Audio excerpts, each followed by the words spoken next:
लक्षात घ्या की आज महत्वाचा दिवस आहे.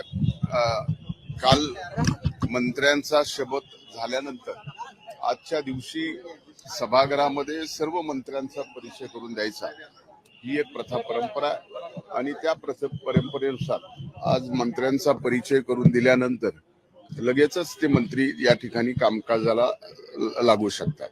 त्यामुळे आता विरोधक किती जरी आक्रमक झाले तरी त्या उष्ण आक्रमकता आणून या ठिकाणी काहीही होणार नाही. त्यांची जागा ही महाराष्ट्राच्या जनतेने निवडणुकीतच दाखवून दिली आहे हे त्यांच्या संख्येवरून कळत आहे.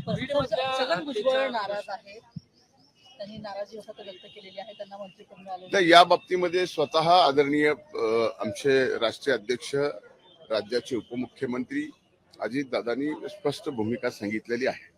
दुसरा विषय बीड बद्दल विरोधक बीड मध्ये जे काही घडलेलं आहे त्याच्यावर सुद्धा कायदा सुव्यवस्थेचा प्रश्न निर्माण केला जातो. या बाबतीमध्ये मूलतः जी घटना घडली ती अतिशय खेदजनक आहे, निंदनीय आहे आणि अतिशय आणखीन सांगायचं झालं तर कुणालाही अतिशय दुःख होणं अशी ती घटना झालेली आहे.